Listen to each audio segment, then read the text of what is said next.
ధన్యవాదాలు అధ్యక్ష. ఏదైతే రాళ్లపాడు రిజర్వాయర్ ప్రాజెక్టు మరి 16,000 ఎకరాల సాగునీరుకి 116 గ్రామాల త్రాగునీరుకి 1.10 టీఎంసీల సామర్థ్యంతో నిర్మాణం చేసినటువంటి రిజర్వాయర్ అధ్యక్ష. అయితే ఈ రిజర్వాయర్ కి సంబంధించి గౌరవ సభ్యులు చెప్పినట్టుగా మరి కుడి కాలువ నుంచి 14,500 ఎకరాలు, అదేవిధంగా ఎడమ కాలువకు సంబంధించి 1,500 ఎకరాలు మరి యొక్క సాగునీరు అందిస్తున్నటువంటి కార్యక్రమంలో భాగంగా ఈ యొక్క ఎల్ఎంసి అంటే ఏదైతే ఈ ఎడమ ప్రధాన కాలువ ఏదైతే లెఫ్ట్ మెయిన్ కెనాల్ ఉందో ఈ లెఫ్ట్ మెయిన్ కెనాల్ కు సంబంధించినటువంటి పనులు అసంపూర్తిగా నిలిచిపోయినటువంటి స్థితిలో గతంలో తెలుగుదేశం ప్రభుత్వం అధికారంలో ఉన్నప్పుడు 2018లో 36.50 కోట్ల రూపాయలు ఆ రోజు నిధులు మంజూరు చేయడం జరిగింది అధ్యక్ష. అయితే దురదృష్టవశాత్తు తర్వాత ప్రభుత్వం మారిన తర్వాత 2019లో మరి యొక్క వైఎస్ఆర్సీపీ ప్రభుత్వంలో ఈ పనుల్ని రద్దు చేసినటువంటి పరిస్థితి అధ్యక్ష.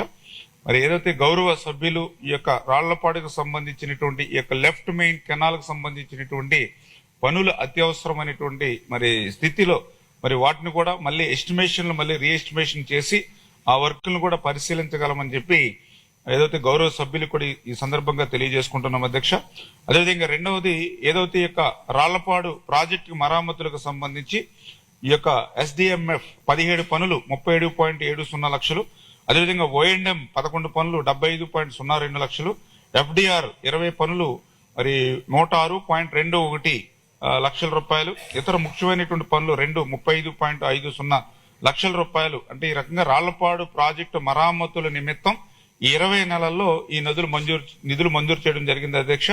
అదేవిధంగా ఆయన కందుకూరు నియోజకవర్గానికి కూడా ఏ రకంగా నిధులు మంజూరు చేశారనేది అడిగినటువంటి ప్రశ్నకు కూడా సమాధానంగా ఎస్డిఎంఎఫ్ నుంచి 12 పనులు 40.53 లక్షలు, ఓఎండ్ఎం 15 పనులు 75.55 లక్షలు, ఎఫ్డిఆర్ 113 పనులు 7.15 కోట్లు. అంటే మొత్తం కందుకూరు నియోజకవర్గానికి సంబంధించి మొత్తం 10.86 కోట్లు. అంటే రాళ్లపాడు రిజర్వాయర్ 2.54, మిగిలినటువంటి కాన్స్టిట్యున్సీలు 8.32 అంటే 10.86 లక్షల రూపాయలు ఈ యొక్క 20 నెలల్లో ఈ కూటమి ప్రభుత్వం వచ్చిన తర్వాత ఈ యొక్క నియోజకవర్గానికి నిధులు మంజూరు చేశామని చెప్పడం జరిగింది. అదేవిధంగా ఏదైతే గౌరవ సభ్యులు యొక్క రాళ్లపాడు రిజర్వాయర్ పురాతన కాలం నుంచి ఉండడం ద్వారా ఏదైతే స్టాప్ లాక్ గేట్స్ గానీ హెడ్ రెగ్యులేటర్స్ గానీ ఏవైతే రిపేర్స్ ఉన్నాయో మెకానికల్ వర్క్స్ ఏవైతే ఉన్నాయో ఇవన్నీ కూడా మరి వీటిని కూడా మళ్ళీ ఏదైతే రిపేర్స్ గానీ కొత్తగా గానీ ఏదైతే ఏర్పాటు చేయమని గౌరవ సభ్యులు కోరారో తప్పనిసరిగా పరిశీలించి ఆ యొక్క పనులు పూర్తి చేసేటువంటి బాధ్యత కూడా తీసుకుంటామని చెప్పి మీ ద్వారా తెలియజేస్తున్నాం అధ్యక్ష.